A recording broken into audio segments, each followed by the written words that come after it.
तो चलिए आज एक ऐसी कहानी में उतरते हैं, एक ऐसी कहानी जो दिल को छू जाती है और शायद सोचने पर भी मजबूर कर देती है। इसका नाम है जब जड़ें भूल जाती हैं। कहानी की शुरुआत एक ऐसे पल से होती है जहां सुने हुए शब्द सच में दिल पर तीर की तरह लगते हैं। सोचिए, पिता की मृत्यु की खबर मिली है और बेटा फोन पर क्या कहता है, हम अभी काम नहीं छोड़ सकते, क्या हम दूर से कुछ कर सकते हैं? ये शब्द, ये बहाने, बस यहीं से एक बहुत बड़ा सवाल खड़ा हो जाता है। आखिर ऐसा क्या हो जाता है कि एक परिवार इस मोड़ पर आ पहुंचता है? कैसे कैसे रिश्ते इतने खोखले हो जाते हैं? चलिए इस कहानी के जरिए इस बात को समझने की कोशिश करते हैं। तो कहानी का जो सबसे दर्दनाक मोड़ है वो एक फोन कॉल से शुरू होता है।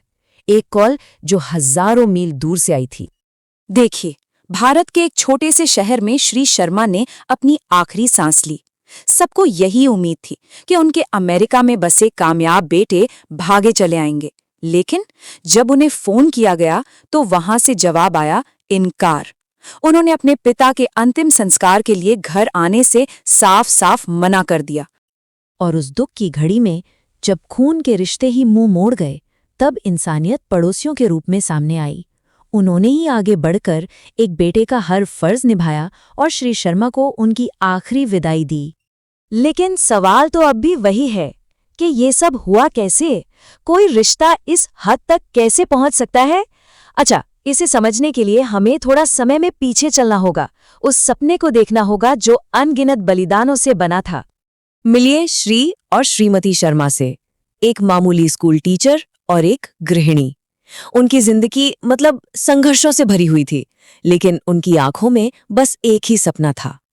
हाँ, श्रीमती शर्मा अक्सर बड़ी उम्मीद से कहती थीं, हम अपने बच्चों की कामयाबी जरूर देखेंगे और शायद अपना बुढ़ापा भी उनके साथ शांति से गुजारेंगे। और बस इसी एक सपने को सच करने के लिए उन्होंने क्या कुछ नहीं किया। अपनी हर खुशी, हर आराम, सब कुछ दांव पर लगा दिया। दिन रात की मेहनत की, सिर पर कर्ज का बोझ उठाया, यहां तक कि घर का सोना तक बेच दिया, बस इसलिए कि उनके बेटे अमेरिका जाकर अपना भविष्य बना सकें। तो बेटे कामयाब तो हो गए, लेकिन उस कामयाबी के साथ एक ऐसी खाई भी बनती चली गई जिसे शायद उस वक्त किसी ने नहीं देखा। एक ऐसी खाई जो धीरे धीरे रिश्तों को ही निगल गई। देखिए, ये दूरी कोई एक दिन में नहीं आई, ये धीरे धीरे बढ़ी। पहले बेटे अमेरिका में बस गए, फिर माता पिता बड़े अरमानों के साथ उनसे मिलने पहुंचे, पर वहां का माहौल कुछ बदला बदला सा था। देखते ही देखते रिश्ते बदलने लगे और माता पिता एक टूटे हुए दिल के साथ भारत वापस आ गए। और उसके बाद तो सालों तक बस खामोशी ही रही। शुरू में तो अमेरिका की वो चकाचौंध भरी दुनिया बहुत अच्छी लगी, सब कुछ नया, सब कुछ शानदार। लेकिन बहुत जल्द ही उन माँ बाप को ये महसूस होने लगा कि वो अपने ही बच्चों के लिए एक असुविधा, एक बोझ बनते जा रहे हैं। और यहाँ पर उम्मीद और हकीकत का फर्क बिल्कुल साफ हो जाता है। एक तरफ थे माँ बाप जिनका जीवन भर का सपना था कि अपना बुढ़ापा बच्चों के साथ बिताएंगे, और दूसरी तरफ थी बच्चों की दुनिया की कड़वी हकीकत, उनकी आपस की कानाफूसी कि अब ये थोड़ा अजीब लग रहा है, शायद अब इन्हें वापस चले जाना चाहिए। जब एक पिता को ये एहसास हो जाए कि वो अपने ही बच्चों पर बोझ बन गया है, तो सोचिए उसके दिल पर क्या गुजरती होगी। श्री शर्मा ने ये सब महसूस किया और बड़े आत्मसम्मान के साथ चुपचाप एक फैसला ले लिया। उन्होंने अपनी पत्नी से कहा, हम उन्हें अब और परेशान नहीं करेंगे, उन्हें उनकी जिंदगी जीने दो। और बस वो भारत लौट आए, अपने उसी घर में जहां अब सिर्फ और सिर्फ खामोशी उनका इंतजार कर रही थी।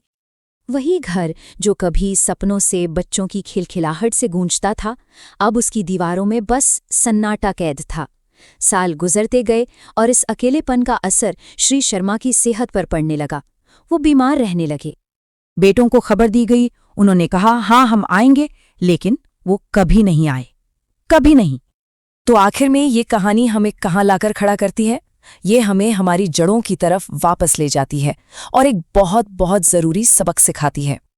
ये कहानी हमें दिखाती है कि जब प्यार न रहकर सिर्फ एक लेन देन बन जाता है, और जब फर्ज को, अपनी जिम्मेदारी को सुविधा के तराजू पर तौला जाने लगता है, जब बच्चे दुनिया की चकाचौंध में अपनी जड़ों को ही भूल जाते हैं तो वो एक ऐसी चीज खो देते हैं जिसे दुनिया की कोई भी दौलत खरीद कर वापस नहीं ला सकती, और वो है इंसानियत। कहानी तो यहीं खत्म हो जाती है, लेकिन अपने पीछे एक बहुत गहरा सवाल छोड़ जाती है। अपनी जड़ों को, अपने माँ बाप के त्याग को भूलने की असली कीमत आखिर क्या होती है?